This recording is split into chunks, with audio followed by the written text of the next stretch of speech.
A hockey game broke out during a brawl, Wemby shaved his head and found inner peace, and Florida's education system once again taught us the only subject that matters: wire fraud.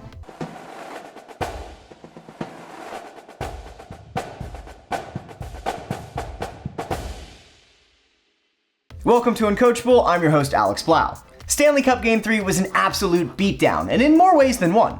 The Florida Panthers dominated with a 6-1 victory over the Edmonton Oilers, 11-1 if you count all the TKOs. In the third period, once the Panthers were already up 5-1, things were chippy with some pushing and shoving, but it escalated when Oiler Trent Frederick opened the brawl with a medieval equivalent of a WWE chair shot, snapping his stick across Sam Bennett's back. It was aggressive, theatrical, and immediately regrettable, because within 30 seconds, the Panthers had turned the Oilers into the touring production of Les Mis. Do you hear the people scream? It looked like a Catholic school mixer hosted by a UFC gym, and everyone on the ice found a +1.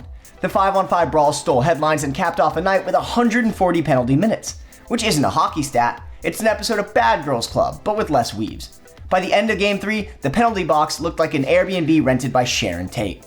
Blood covering the floor and walls, and some creep in the corner saying, no. This is good. They need to let it all out.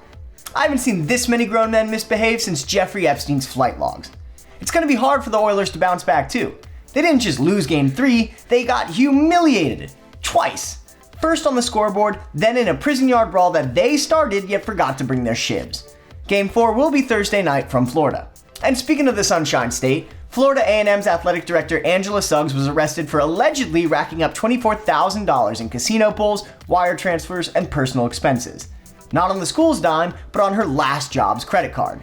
Wow, these GTA 6 graphics really are crazy realistic.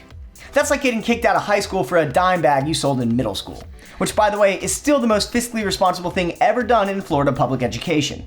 And honestly, I'm impressed by Miss Suggs. Most people don't start with a criminal record and a promotion. It's not even an arrest at this point, it's just a Florida resume builder. Victor Wembanyama, the 7'4" generational talent, Defensive Player of the Year finalist, and possibly the NBA's tallest philosopher, just spent 10 days off the grid at a Shaolin temple in China. That's right, a real Shaolin temple. Not the name of a yoga studio next to an Erewhon in Silver Lake. The actual birthplace of Kung Fu. It's intense, spiritually demanding, disciplined. You ever disappear for 10 days to go find yourself? Because I did that once, and I came back with shin splints, 8 drunk texts to my ex, and a lifetime ban from an Applebee's in Tampa. Despite this impressive feat, the media's only been able to focus on one thing: his shaved head. Based on the headlines, you think he'd walked into a Supercuts and demanded the Free Britney. Forget the emotional growth, the real question on everyone's mind was, can he still sell Sprite?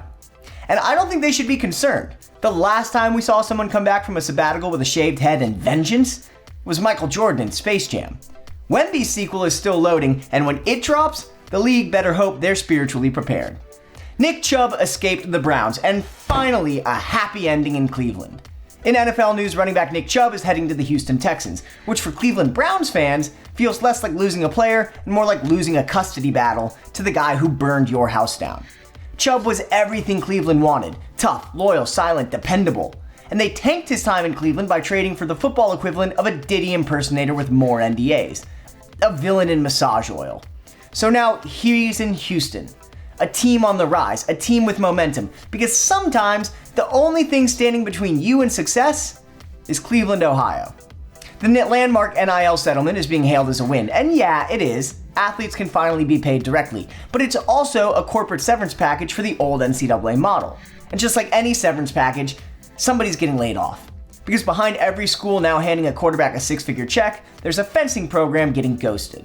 And let's be honest, if you're a walk-on to the women's rowing team, a runner with Olympic aspirations, or any sort of squash player, congrats.